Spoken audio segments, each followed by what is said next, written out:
affecting those areas. There was a long list of priorities, and we had to reduce those priorities also into a smaller number. And we looked at two main criteria and sub-criteria under them. So there was the importance, so socioeconomic impact, new impact, strategic value indicated the importance, and a number of other factors indicated the feasibility. Required knowledge and expertise, whether this is available in the country or not, institutional capacity, infrastructure, policy and regulatory environment, and the availability of funding, and then barriers and obstacles against that, and then overall assessment. So this kind of a process, a sophisticated prioritization process was implemented. And as a result of that, the study generated 7 STI domains: circular economy, nutrition security, impact of ICTs, high-tech industry, health technology, sustainable energy technologies, and education. And the list of priority areas under each of them. So I will try to demonstrate the high-tech industry case within this presentation. And we did the same study actually for all of these domains. So this was the human part of it. So the machine part of it was a kind of big data analysis. And we undertook 2 types of analysis. One was bibliometric analysis of South African scientific outputs. The other was the semantic analysis of the large amount of documents, 350 million. Every day 30,000 is 30,000 more is added into that. And then we looked at all those actually areas related to South African science, technology, and innovation. So this map is showing very briefly the South Africa's scientific specialization areas. So what we see that actually, so we can talk about how we calculated this and so on. So there's a formula. We see that there's high specialization in South Africa in terms of economics, econometrics, finance, arts and humanities, social science and agriculture, biological sciences, low level of specialization in terms of engineering, neuroscience, and computer science. So actually there's not much happening in that sense in the scientific work.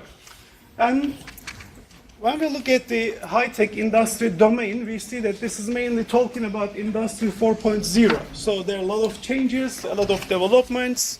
Machines are coming, robots are coming, artificial intelligence, Internet of Things, and all these technological developments.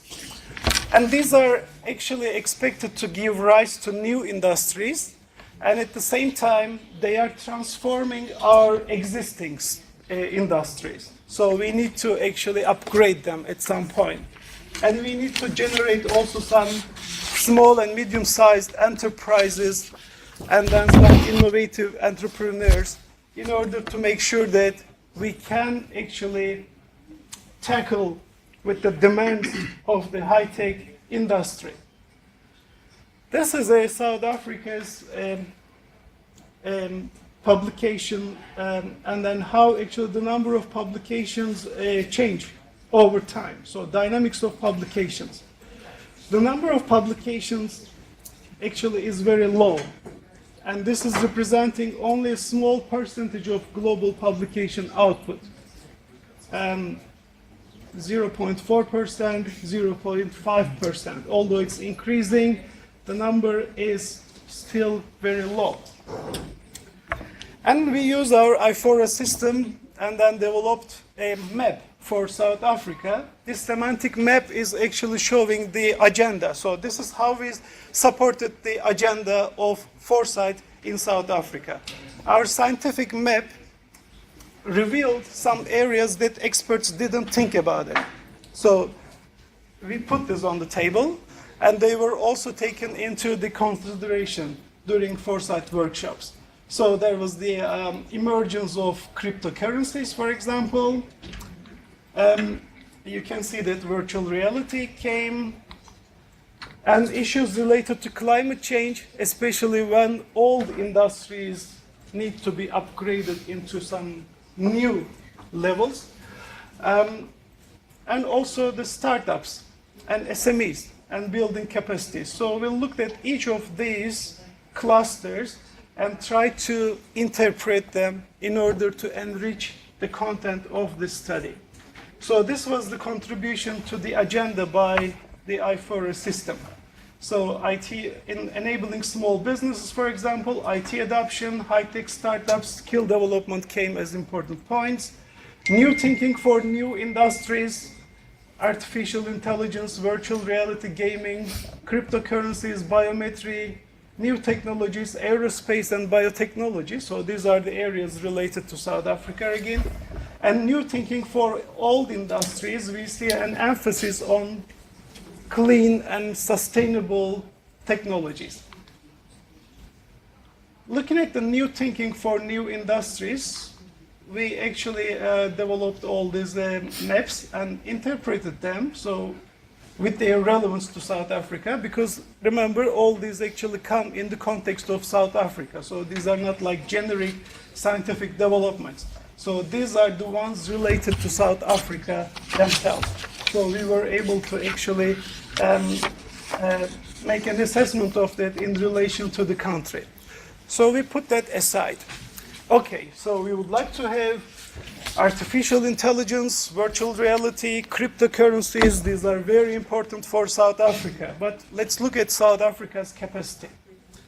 In high-tech industries, South Africa is about 41st country in the world. So everybody's talking about all these technologies, but when it comes to our capacity, we see that we are not actually quite there yet. But there are some opportunities probably to cooperate with other countries in the world. So these are the countries that South Africa is collaborating with: the US, the UK, India, and Nigeria. So there's some domestic or African continental collaboration also. So this can be compensated probably to some extent with this international cooperation. And when it comes to, again, the agenda, so what is mentioned, what is talked about in South Africa, again, we see that new thinking for new industries is really, like, people are really talking about that. And they are talking that actually this can address some of the challenges of the country in relation to job creation, in relation to income growth, for example, and in relation to population growth. So these are some of the main challenges of the country, and there's an expectation that actually these developments can help to address or mediate all these challenges. However, we were able to show that the country's position is low. So the question, whether these priorities are implementable by 2030, which means about 10 years' time. So this is actually a question which needs to be answered. With this case, so we were able to show that it is crucial, of course, for countries to develop in STI for social progress, sustainable development, and wealth creation. No doubt about it. But at the same time, we were able to show the picture, the reality, and the capacities, what they have, through bibliometric analysis and through a semantic analysis.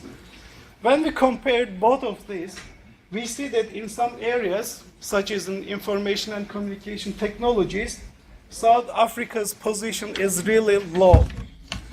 So implementing any foresight activity actually requires taking some actions and strategies in order to develop a balanced, in a kind of balanced way, research, capacities, skills, and infrastructures. So when you put your vision into practice, these are some of the factors that you need to be concerned about. So this is actually what our study was able to demonstrate. Many thanks. Thank you so much.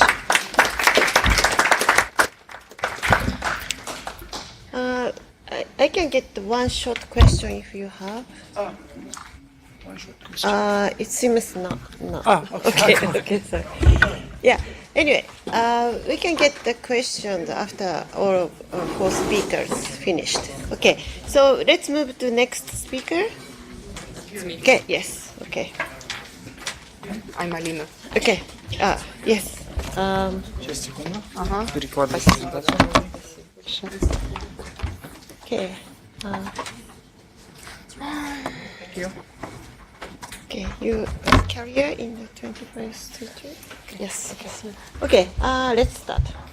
Коллеги, всем добрый день. Я сегодня представляю результаты исследования, которое мы проводили в ИСС в 2018 году. Это исследование было посвящено определению влияния прорывных технологических направлений на функционал сотрудников финансовых организаций.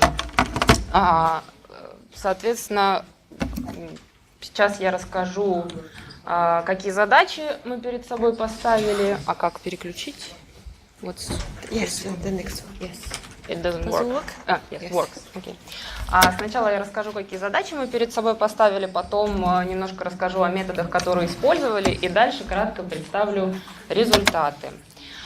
Понятно, что трансформация, в первую очередь, трансформация банковского сектора связана в первую очередь с внедрением цифровых технологий, кардинально меняет облик банка будущего. И если раньше велись разговоры о том, что нужно оптимизировать банковские отделения, то сегодня уже говорят о том, что возможно ли будущее банков без сотрудников вообще. И многие организации уже начали сокращение персонала, занятого в бумажном документообороте, операционистов, кассиров, операторов контакт-центров и так далее. Соответственно, объектом нашего исследования был рынок труда в финансовом секторе и предметом изменения требований к кадрам и компетенциям под влиянием прорывных технологических направлений. Вот на слайде представлена логика нашего исследования. То есть мы с одной стороны, смотрели, как влияют глобальные тренды на HR-функцию в финансовых организациях, прорывные технологические направления, как будет меняться функционал сотрудников под влиянием этих факторов, какие компетенции нужно развивать и что, собственно говоря, делать с образовательными траекториями кадров. При этом у нас предположение было такое, что финансовые организации стремятся стать технологическими компаниями и превратиться в экосистему, и при этом внедряют решения, связанные с искусственным интеллектом, большими данными и так далее. Мы применили комплекс количественных и качественных методов. Вот для формирования предварительных гипотез использовали текст-майнинг вакансий топовых российских и международных банков, чтобы понять, какие компетенции востребованы сейчас. Кроме того, были проведены глубинные экспертные интервью, опросили мы около 60 экспертов, это и банковские рекрутеры топовых российских банков, и эксперты по технологиям, и сами нанимающие менеджеры, которые уже как бы сами видят, какой персонал им нужен. Также мы посмотрели на то, как будут трансформироваться функции персонала в рамках отдельных профессий, и проанализировали все кейсы применения технологий, которые были в открытом доступе, то есть собрали такую базу лучших практик применения технологий. Первое, о чем хотелось бы сказать, это, конечно, влияние глобальных трендов. В первую очередь это цифровая трансформация отрасли банковских услуг, это автоматизация рутинных интеллектуальных операций. То есть сейчас технологии находятся на таком уровне развития, когда любая интеллектуальная операция, которую человек может совершить за 1 секунду, уже автоматизируется.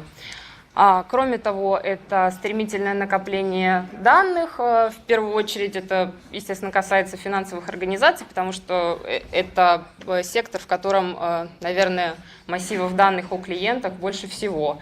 И при этом аналитика этих данных становится ключевым преимуществом организаций, потому что сейчас банки стремятся предвосхищать потребности клиентов и за счет этого выигрывают.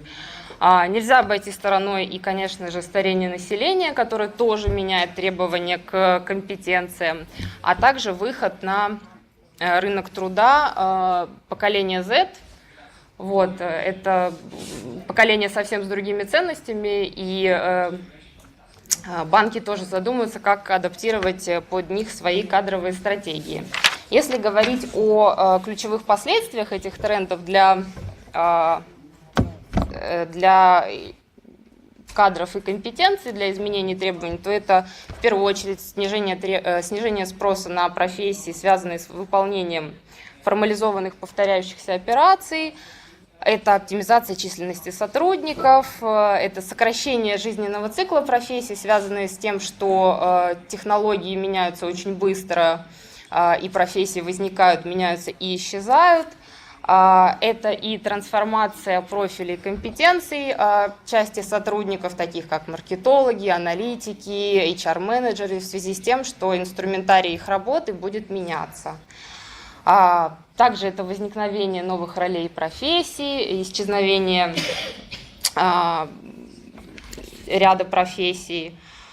Необходимо также принять во внимание то, что в связи с тем, что банкам приходится выводить на рынок все больше и больше продуктов, требования к soft skills персонала тоже меняются. Сегодня большой запрос на Т-образных специалистов, то есть специалистов, которые глубоко разбираются в какой-то конкретной теме, а также имеют опыт и знания в ряде других сфер.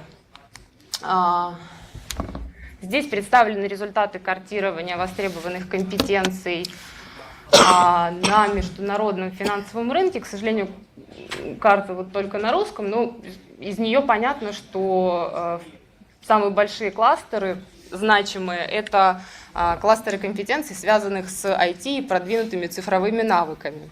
Вот, это анализ около 90 тысяч вакансий топовых банков международных из рейтинга Digital Banks. В принципе, похожая ситуация с российскими организациями. Здесь еще выделяются навыки B2B, B2C продаж и ведения переговоров. То есть на российском рынке востребованы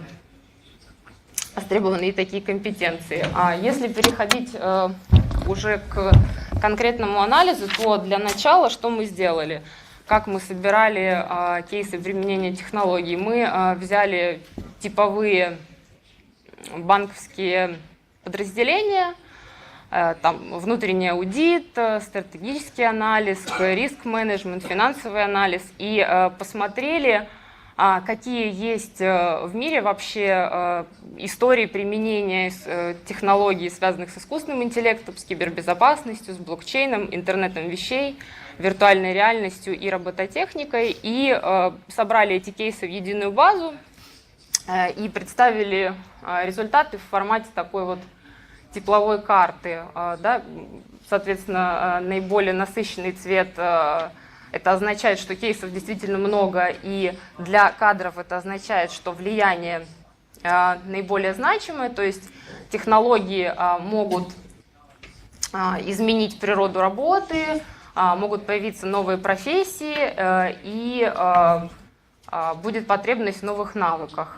Соответственно, если кейсов применения технологий меньше, то компетентностные профили специалистов будут трансформироваться не так значительно, то есть потребуется расширение инструментария для работы, то есть осваивание каких-то новых инструментов для продвинутой аналитики. Вот на слайде представлены некоторые кейсы. Дальше мы рассмотрели более подробно функционал банковских сотрудников и также в формате тепловой карты представили результаты. Ну, здесь можно видеть, что наиболее насыщенным цветом отмечены функции, связанные со сбором и обработкой данных. Понятно, что эти функции будут переданы алгоритмам и машинам, а функционал, связанный с переговорами, с принятием решений на основе продвинутой аналитики, он, в принципе, останется, и роли сотрудников будут меняться. Вот хотела привести некоторые примеры. Например, постепенная автоматизация функций, выполняемых специалистами внутреннего аудита в ручном режиме, таких как подготовка графика проведения аудита, разработка корректирующих мероприятий по результатам проверок для типовых повторяющихся операций, в принципе, будет автоматизировано и существенно упростит работу. Конечно же, нетиповые ситуации потребуют участия человека. Ну и кроме того, функции аудиторов зафиксированы регулирующими органами, что означает, что действительно профессия, конечно же, не исчезнет, несмотря на доступные блокчейн-решения, просто она трансформируется. Или, например, если взять юристов, да, то существуют уже роботы-консультанты, которые решают типовые операции, могут самостоятельно подготавливать типовые договора и судебные иски. Вот, и, соответственно, специалистам придется решать более высокоуровневые задачи, связанные с решением нетипичных ситуаций. Вот, здесь тоже мы попробовали смоделировать некоторые функции будущего, которые будут выполнять специалисты. В основном это задачи, связанные с сопровождением внедрения технологий, консультаций для архитекторов искусственного интеллекта и так далее. В принципе, можно сказать, что вот подобный подробный анализ приводит нас к выводу, что специалисты будущего будут работать над высокоуровневыми задачами в высокотехнологичной среде, и им придется принимать решения на основе продвинутой аналитики, и их компетентностные профили будут трансформироваться в сторону такой динамичности. То есть под все новые задачи придется свой профиль пересобирать. В этом профиле должны быть компетенции как hard, то есть это профессиональные компетенции специалистов, которые, конечно же, будут нужны, digital, цифровые компетенции, в том числе навыки работы с big data, навыки кибербезопасности, а также навыки визуализации. И никуда не деваются soft skills. Это личностные характеристики сотрудников, которым нельзя научиться, просто они помогают в работе, можно так сказать. И, кроме того, также можно говорить о том, что в финансовом секторе возникнет ряд новых, нетипичных для финансов профессий, таких как архитектор искусственного интеллекта или архитектор интернета вещей, киберследователи и так далее. В принципе, у меня все. Я хотела сказать, что результаты этого исследования также выйдут в формате статьи в журнале «Форсайт», где можно будет ознакомиться более подробно. Спасибо. Thank you very much for keeping time. So, okay, Good. we can get the question if you have. Okay, maybe later. Thank you so much. Okay. Then let's move to the next speaker. Yes, it's already. Okay, let's start. Ready? Okay. It's on. You can hear me. Again, Matt, again, it's a pleasure to be here again, and it's been so fantastic to listen to all these presentations today. So my hat's off to the fantastic work that's going on here at this institution. The title of my talk is Contributing to Foresight and Scenario Planning from the Sociology of Science and Technology. I'm going to come in from left field, okay? So I'm coming from a very different discipline into the foresight world.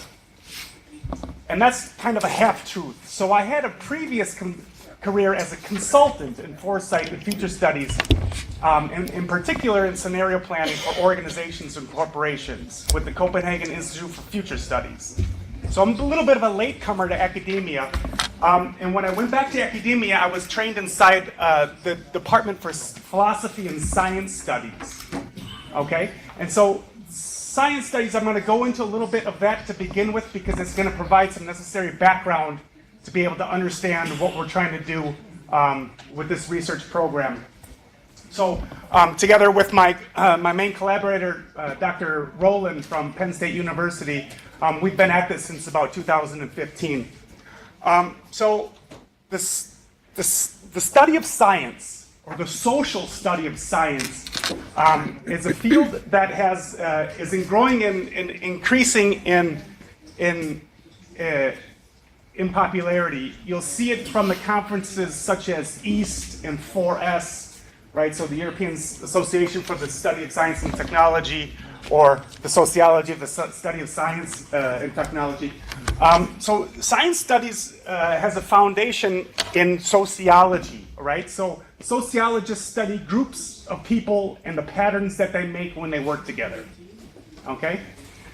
At the top of the food chain on this is Robert King Merton, right? Robert King Merton came out with the values and the norms of the scientific community, right? Talked about things like objectivity, right? Indifference to the results that you make, right? Trying to get the community of scientists to increasingly stand on the shoulders of giants, right? That was a phrase that he came up with. Following up on him was Thomas Kuhn, who coined the phrase paradigm shift in his book, The Sociology of, or the Structure of Scientific Revolutions, right? So Thomas Kuhn said, while he was working at Harvard, he was trained as a physicist, and he had to explain to business students how and why science decides that it's going to change its mind about facts. Okay, so you have something of an old guard that kind of has set itself in theory, right? But after and over time, you have anomalies that build up over time that theory can no longer explain, right? And then a new generation of researchers will come in and pick up the theory and revitalize it and revolutionize it to be able to account for those anomalies, right? Brune-Latour, probably the cornerstone of the social study of science, right? In his book in 1979, Laboratory Life. So Latour was an anthropologist and an ethnographer, and Latour went to Africa on his first assignment, right, as all anthropologists did, right, and studied these remote cultures inside of these isolated enclaves of populations of people. What Latour did differently was he took those lessons and that attitude, right, and he took it into the scientific laboratory. And he started studying scientists as if they were some remote culture, right? And this begins the notion of, not begins it, but it's very much a thrust in the direction of what we would call post-structuralism or postmodernism, right? So this is the paradigm that I'm coming from, right, this postmodern paradigm. Sergio Sismondo then builds upon this, and he starts looking at the scientists as they go into controversies. One of the ones that he writes about is cold fusion, and how this cold fusion debate played out and panned out over time. And he said there are certain mechanisms that scientists will use if they don't have the facts, right? So they go after the other scientists for their ethical concerns, or saying that their processes aren't rigorous enough. So he's using sociological frameworks to understand the way that scientists resolve controversies. By about the year 2000, Anna Marie Moll comes in and she says, we're not going to understand objects in reality by understanding them through some kind of metaphysical lens, right?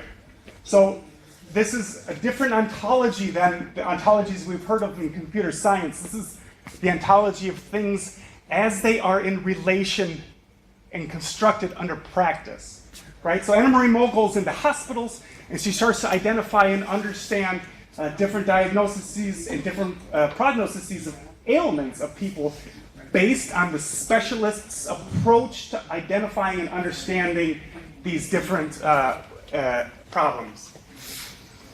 And Jens Bertelsen comes up with, it works inside the notions of logical constructivism.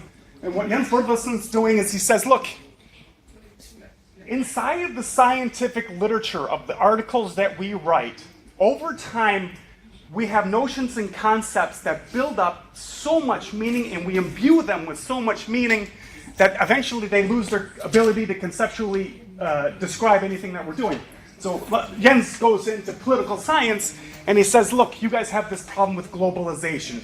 Over time, a notion like globalization doesn't come to mean anything to anybody anymore. So these are the shoulders of the giants that I'll stand on while I look at foresight, right, and the practice primarily of scenario planning as it's done, right? So the field that I'm studying is scenario planning in practice. The methods I'm using are anthropological and ethnomethodological, right? And so the data that I'm going to show is going to often come in the form of vignettes, okay?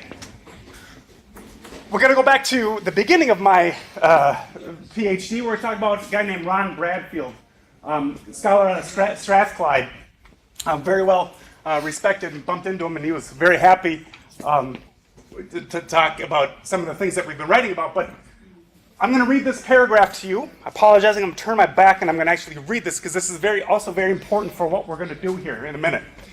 So even the term scenario itself is not a very precisely defined concept. It means different things to different people, and accordingly is labeled and applied in widely divergent ways, and the term elicits all kinds of vague and loosely defined concepts. The consequence, according to Kaki, is that few techniques and future studies have given rise to so much confusion as scenarios. This confusion may be explained by the fact that unlike other long-range forecasting methods, there appears to be no solid theoretically based foundation underpinning scenario techniques. As a number of writers have noted, there is in fact a paucity of systematic research, leading Schmatko to conclude that the status of theory and development in the area of scenario planning is dismal. Okay, so here I am, coming from a consultancy role into academia, and I'm faced with paragraphs like this, right? So the challenge is then to figure out, how are we going to study this? How are we supposed to stand on the backs of the giants? So some of the contributions that I'll be talking about today can be identified inside of these four quadrants. The first thing we can do, we can look at processes, right? And we can look at objects, right?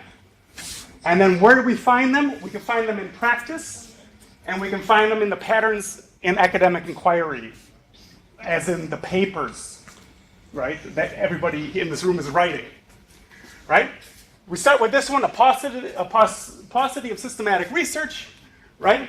This led to a paper called The Future Multiple, right? Building on the back of Anna Marie Moll's notions of multiplicity. When we go and look for the future as it is enacted in practice, where do we find it?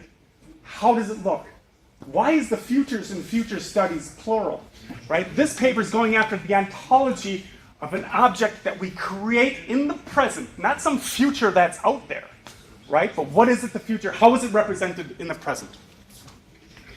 The second one we'll talk about, there appears to be no solid theoretically based foundation underpinning scenario techniques.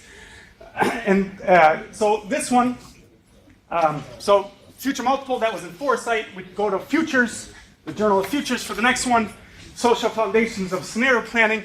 What we find in the literature is often there's a very neat process from phases, stages, or steps, going from number 1 to number 8 or number 1 to number 10. But what is it when we go see that in practice? What we find is that this is a socially negotiated process where scenarios that seem to be ready on a Monday aren't necessarily ready on a Tuesday, and you got to go back to your premises that you have built the scenarios from, because this process to be able to move forward is not attributed to any phase, stage, step, or process, but is actually negotiated by the people in the room when they're doing it. Okay, now we move into patterns of academic inquiry. We go back here, we look for the development in the area of scenario planning is dismal, right? So this is the theory. The status of theory in scenario planning is dismal. This is a quote by Schmatko. This paper is very well highly cited by Schmatko because of this very quote right here.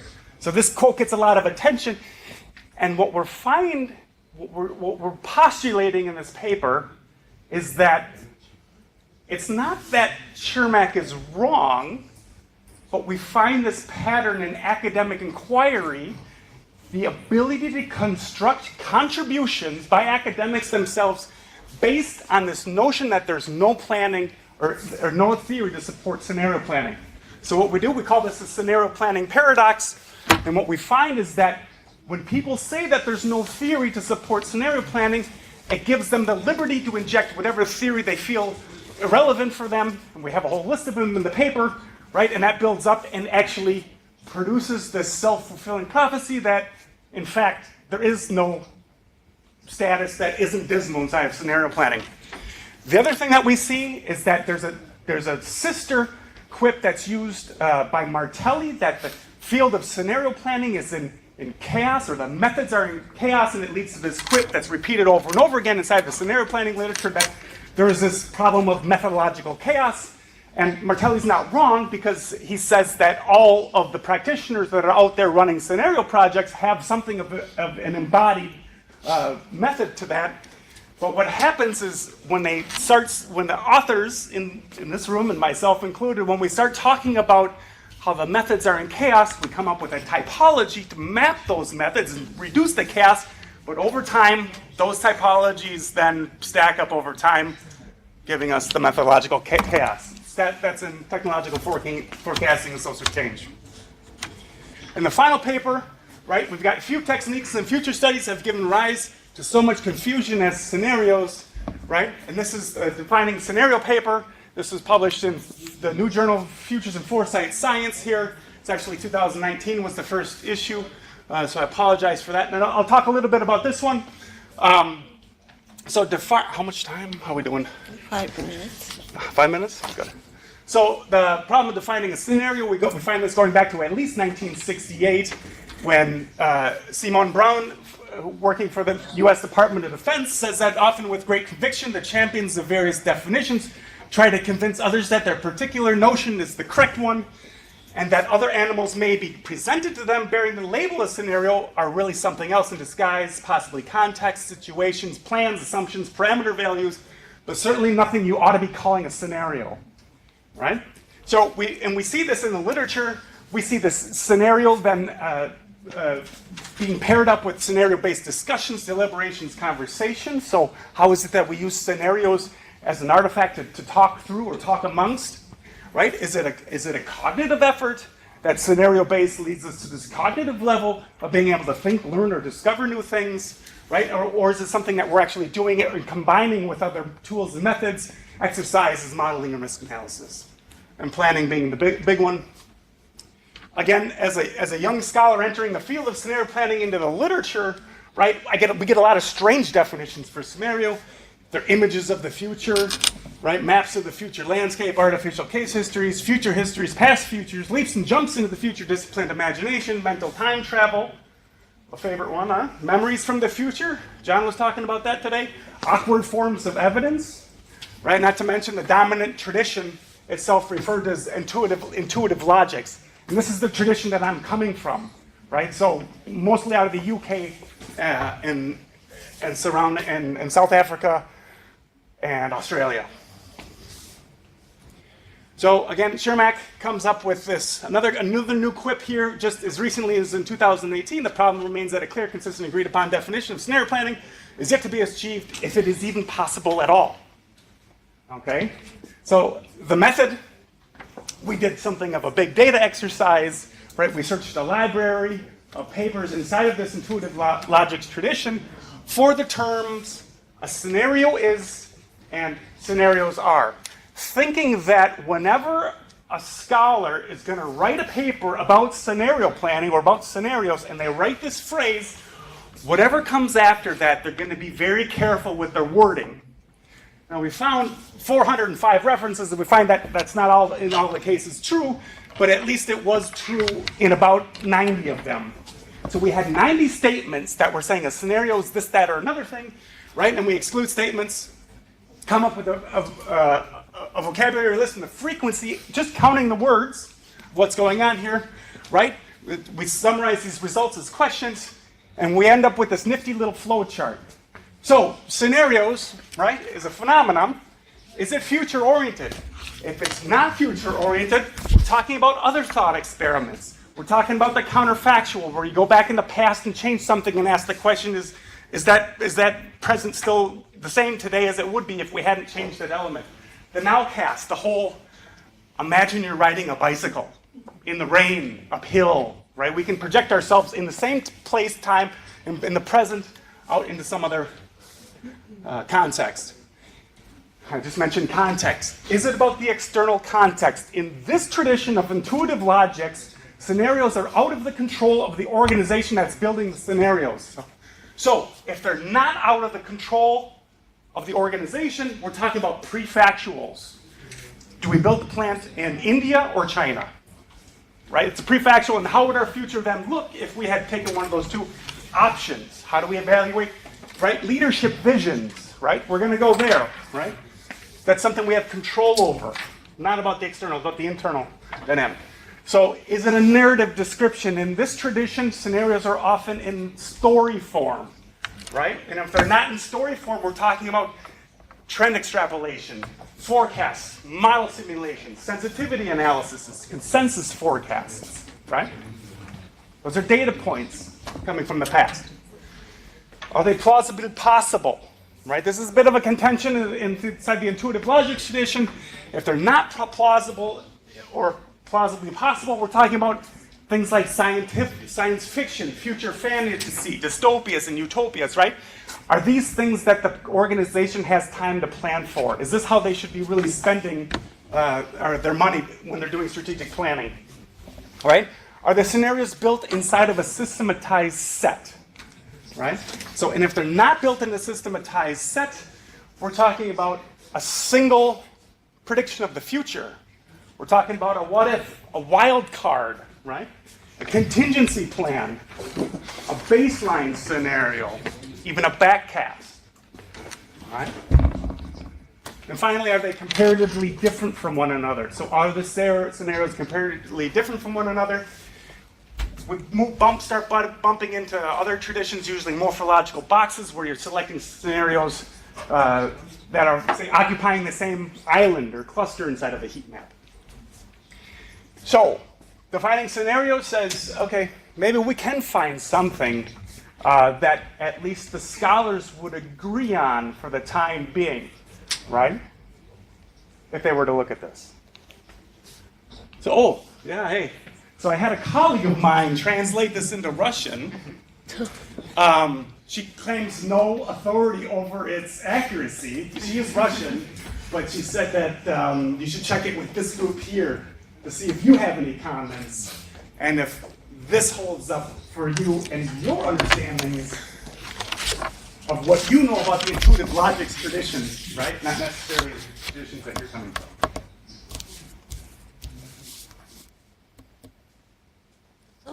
That's it. Oh, okay. Thank you. Thank you so much.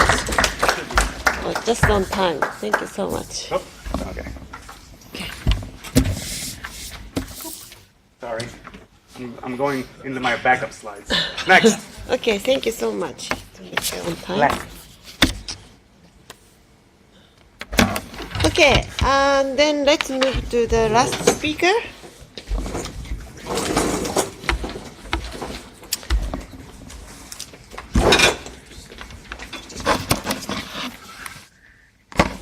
Okay. Okay.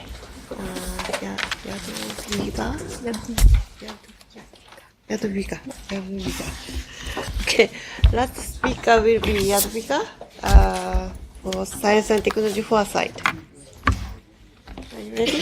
Да. Okay. Let's start. Добрый день, уважаемые коллеги. Значит, завершающим сегодняшней сессии будет доклад, посвященный результатам исследования ожиданий российских стейкхолдеров на примере прогноза научно-технологического развития. Если мы посмотрим на слайд 2, так, посмотрим ли мы на него.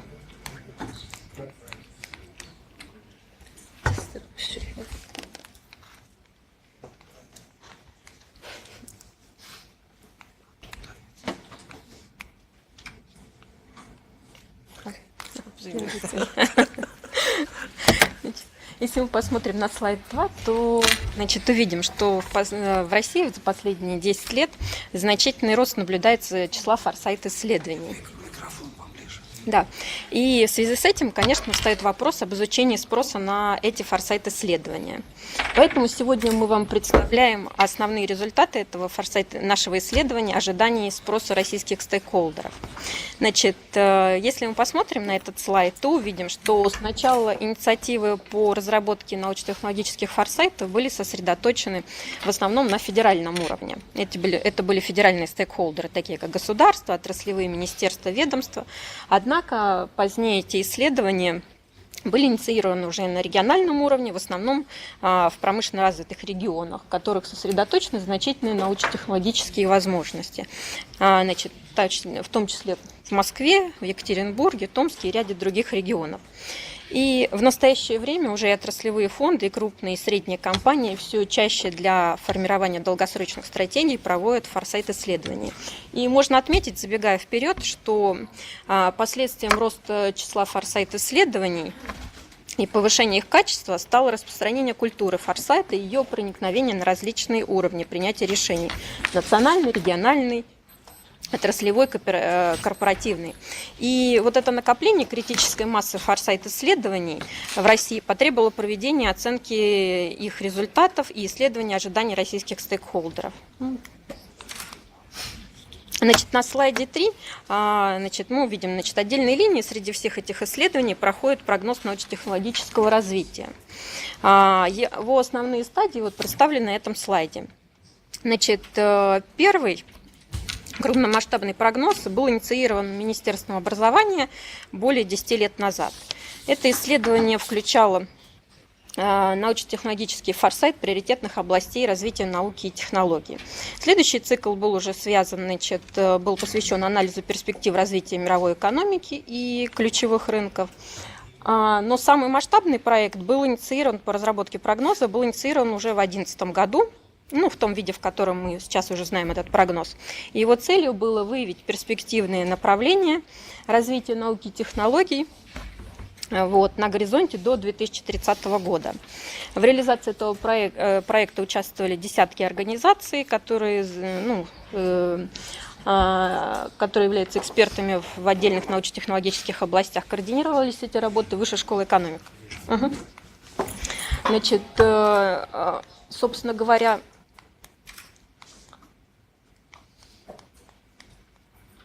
в 2014 году прогноз был институционализирован. Сейчас я поясню, что это такое. Значит, был принят 172-й федеральный закон о стратегическом планировании, который, в принципе, сделал этот прогноз одним из основных документов в системе стратегического планирования научно-технологического развития. И тем самым предъявив новые требования к этому документу, что потребовало его дальнейшей актуализации в последующие годы. То есть приведение в соответствии с требованиями этого закона.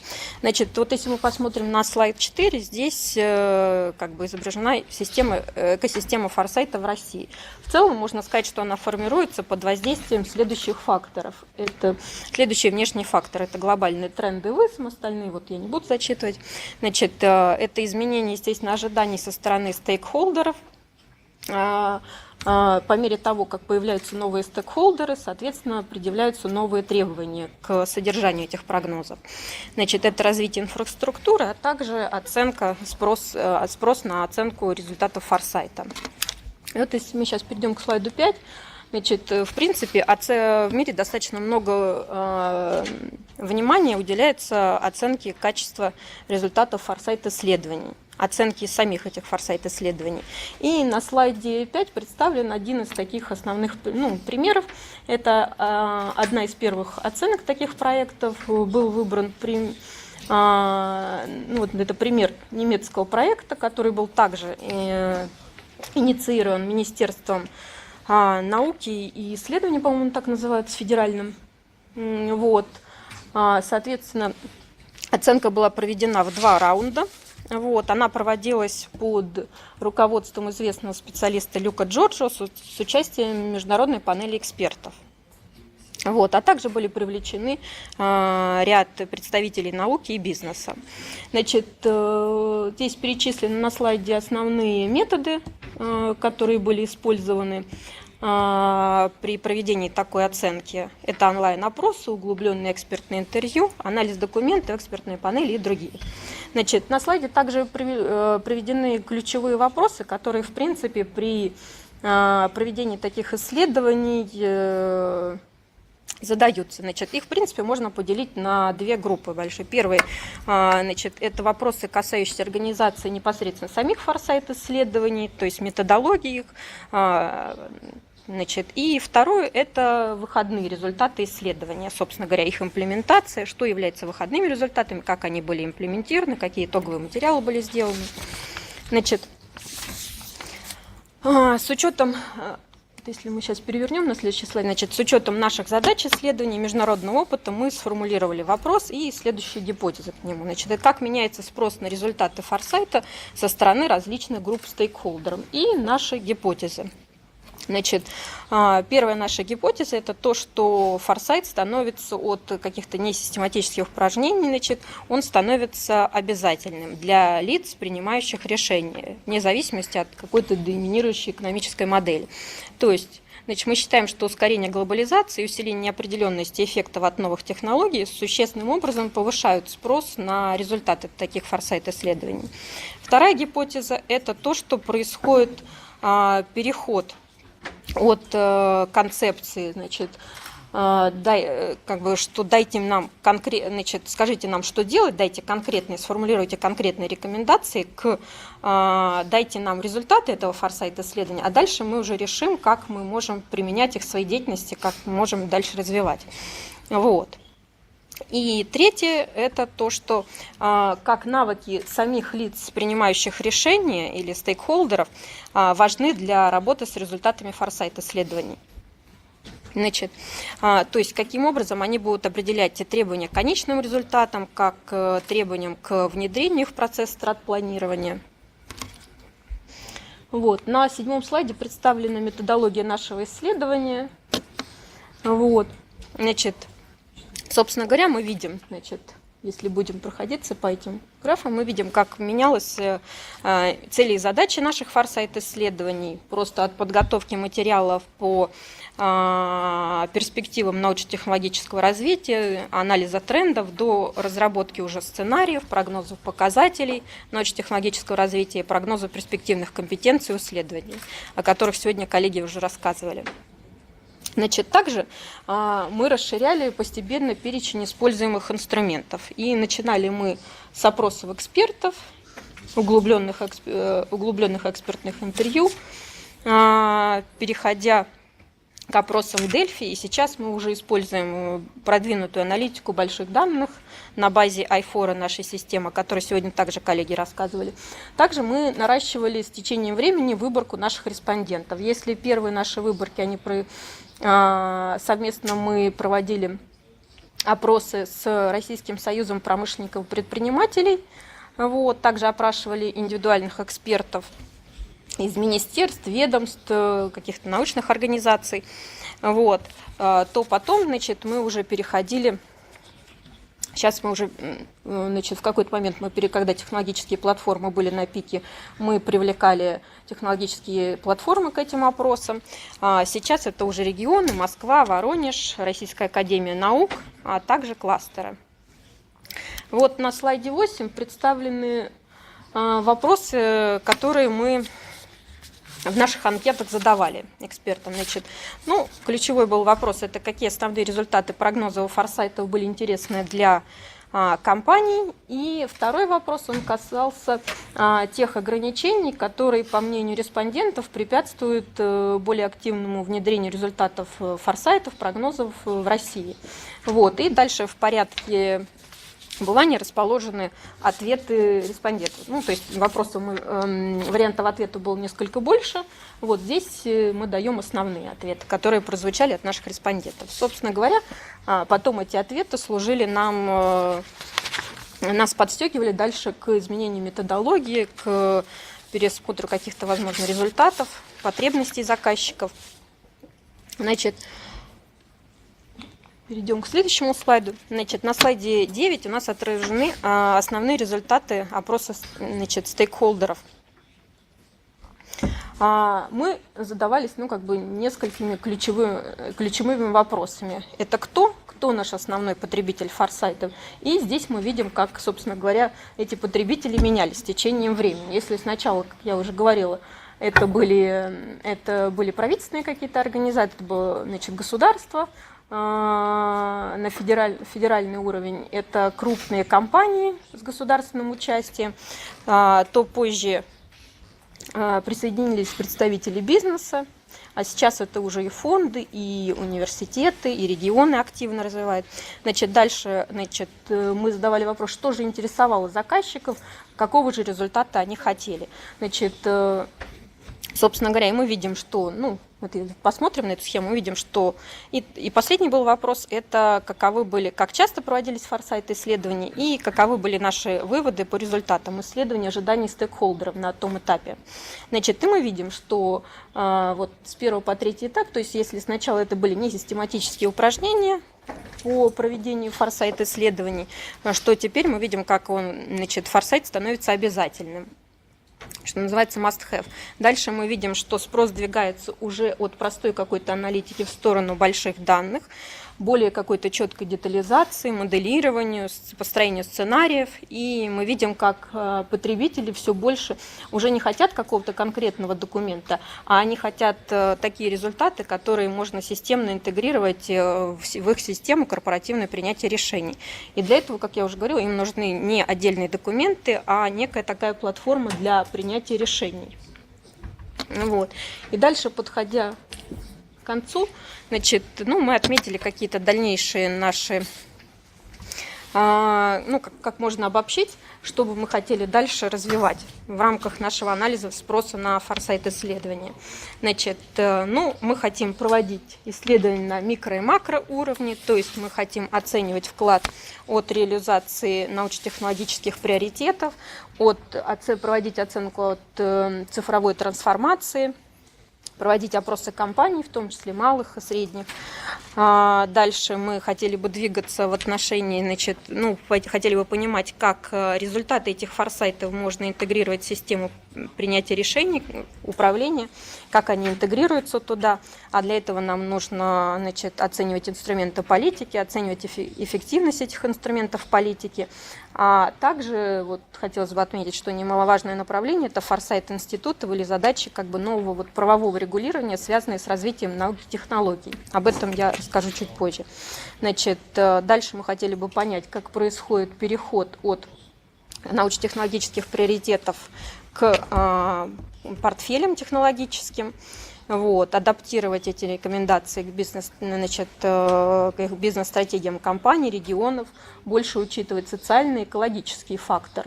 Потому что сейчас все-таки форсайт-исследования, они больше ориентированы на научно-технологическое развитие. На самом деле в приложении у форсайта гораздо больше.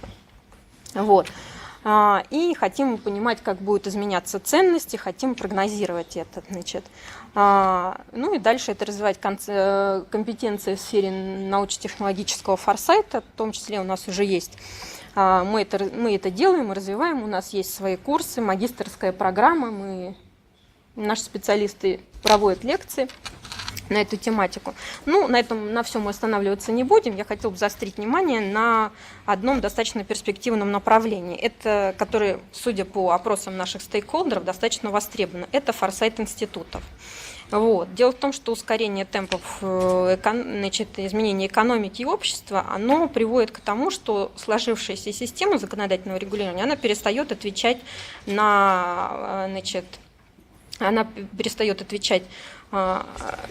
потребностям, и ее институты устаревают, и не только даже устаревают, а порой они препятствуют развитию этих самых новых технологий и их внедрению в жизнь. И в этом смысле форсайт мог бы стать такой коммуникационной площадкой, который бы позволил сформировать какие-то предложения по формированию более эффективных институтов. В данном случае это могло быть какое-то предложение по опережающему нормативному правовому регулированию, связанному с внедрением новых технологий. Все, спасибо большое. Thank you very much. Okay. Спасибо, Кунико. Okay. Now I think we should get some comment from Joe, discussant. Then we will get the Q&A from audience.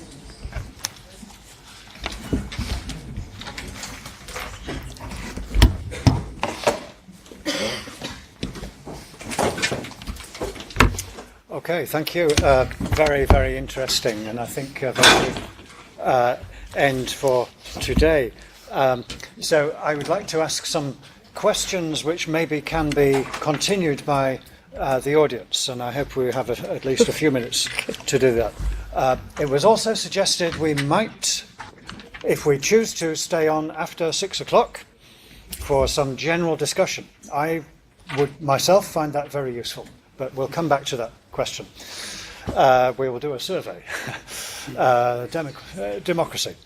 So with Ozchan's case on South Africa, and I will say, yeah, this is state of the art, there is no doubt. And I was remembering, I also worked with Ozchan 10 years ago on another national foresight exercise without big data. So it was interesting to compare. And then you say, okay, does the data tell us everything we need to know? Is it a support for the human stakeholder discussions? And from my knowledge of South Africa, I know it is a very open sort of democracy. It is full of problems and big challenges, but you can say what you like, and everybody does, often quite loudly. And if they don't listen, then you go on a riot in the streets or something. This happened when I was there. And in other words, my point is, if we are doing this kind of foresight with stakeholders, can we reach the scale of feeling which I can see every day in South Africa between, the different ethnic groups, the rich and the poor, the people in the cities, the people in the country, and so on and so on. And in other words, it is not only a technical question of this sector or that sector. There is deep stuff. There is big, challenges for society as a whole. So I would like to find out more to see if this is possible coming from this kind of study. For the question of finance, Alina's very good presentation. So I liked this very much. I also worked on a study of the financial sector in London one time. And then the question is, okay, similar, which is to say there is big transformation, a structural change. It's not just more jobs here or a few more services there. It is a structural transformation of finance as we know it. And then you have maybe some of the effects I questioned an hour ago, which was to say, well, the people who really have the knowledge, maybe they will not share it so much. Maybe actually the most valuable and powerful knowledge is the most secret knowledge. This is quite possible. And then if we look at the history of, the finance sector, and in recent years, the big one was the 2008 crisis. Some people in the finance sector were saying nothing because everyone was playing the same game. Other people were saying things, but they lost their jobs very quickly. And other people were ready to make a lot of money out of the crisis. So, and then we say, okay, if we're now looking forward, can we use this knowledge of transformation to anticipate the next crisis? Is this possible? Or even to manage or even to avoid another crisis? Now, this is outside of the scope of your project, I think. But maybe if we are looking at jobs, labour market issues, etc., then this question has to be there somewhere. And this is my question to you. When we come to the scenarios as a social construction, and yes, the first thing is to say that, again, there are games of power and control all the time. Scenarios are a kind of game that we play. Sometimes the format is more suitable for science. sometimes more suitable for art and, as you say, fiction or film and other things. And so, in a way, I like the conclusion. And then my question was, okay, all of these qualities of scenarios, can we then go back to the bigger context of foresight and understand how they are used, by who, for what purpose, why, and if they are useful or if they are not. And for instance, when I teach scenarios now and again, I say, okay, it's not very difficult. You can say tomorrow the sun might shine or it might rain, and it might be cold or it might be hot. So let's do a simple 2x2 and say, yes, let's then have a scenario. And should I take an umbrella? But what if it's hot, it's too heavy, and so on and so on. In other words, it doesn't have to be so difficult. But in a way, if we then build in the power and the human relations, then the scenario maybe becomes more of a game which is to be played, and then as part of a foresight process, a very complex, sophisticated game with many actors. So this brings me to the final presentation of Jadwiga's, and also very interesting. I have to say again, I'm amazed and impressed with the Russian development of foresight work. I can only say in the UK, we have gone in many different directions, some of which I put on the board this morning. And in Russia, yes, it's fantastic to see this work is all in one place. You can actually do this study. And then the question is, okay, if we look for the future, we have a foresight of foresight, if you like, which I think is where you were going, then it could go more corporate and business model, it could go more social and civil society debate, it could go more big data and analytical, it could go more into higher levels of governance and strategy, and so on. In other words, will it still be foresight or will it become something else? And that is an open question, which I open to the floor. So thank you. Okay, thank you very much. The speakers, you want to answer for his comment or question? Yes?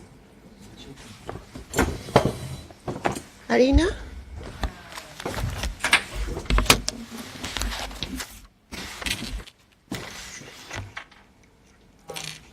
Thank you for your question. Yes, it wasn't in the scope of our project, and the aim of our project was to identify which educational trajectories should employers, banks, should they develop after this transformation. But that's a very good and interesting question, and I think it deserves further investigation. Okay, how about Jadwiga? Да, что касается организации форсайт-исследований в России, в принципе, да, Высшая школа экономики является таким научно-методическим центром. Значит, при этом, собственно говоря, форсайт Высшей школы экономики занимается распространением форсайт-культуры достаточно активно через курсы, через различные лекции открытые, публичные. Вот, что позволяет надеяться на то, что когда даже форсайт выходит в пределы Высшей школы экономики, что другие организации, которые начинают практиковать форсайт-исследования, что они будут это проводить на определенном уровне. Здесь, конечно, нужно, наверное, формирование каких-то специальных сообществ, которые бы контролировали этот процесс, чтобы он не выходил из-под контроля. Потому что если там 10-15 лет назад о форсайт-исследованиях мало что слышали в России, собственно говоря, вот, то с течением времени, благодаря вот этой вот работе по популяризации культуры форсайта, значит, многие начинают этим увлекаться. Но здесь вопрос как между вот количеством, чтобы с увеличением количества исследований не ухудшалось их качество. Вот, когда вот как раз-таки форсайт становится популярным, уходит, что называется, в народ.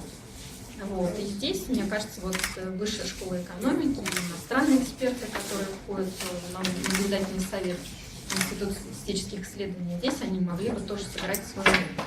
И в том числе, конечно, важен обмен опытом с нашими иностранными коллегами. Вот. Okay, thank you very much. Okay, now, Matthew, you want to comment? Okay. Just to answer the question, the unsung hero in that paper is also Aristotle, right? So if you look at Aristotle's, how do you create definitions, right? So the material cause, what is it that they're made from? What are the criteria, the qualities of that, right? What are the inputs, right? And then you have the formal cause, or what is the form that they can take, right? We leave it at narratives, but there are certainly many, many forms of narratives, from videos to postcards from the future to you name it, right? So there's plenty of richness there that we also address.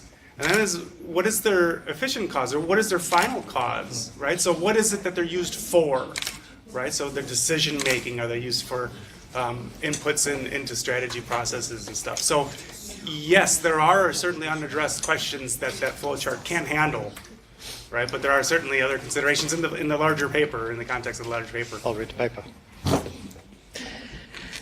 Okay, thank you very much. Good job. I think he had enough comments. That's not allowed. Okay, so is there any question or comment from the audience? Yeah, it's a long date. Just So- say a few words, yeah? Okay, okay. Okay. I would like to, first of all, to thank all our presenters who made a great job during this day. I really enjoyed very much by the quality of presentations and the richness of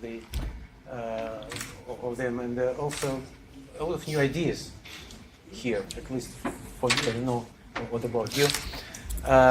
So I hope we are on the right way, and we'll we'll do our best to make the progress more visible, let's say, maybe jointly with cooperation with you, with all of you, so some of you at least. To finish the day, first of all, I would like to thank our translators, who also were busy all of these days. Yes, yes. Yeah. I invite all of you to come here. We'll make a group photo. Okay. Thank you very much. Thank you very much.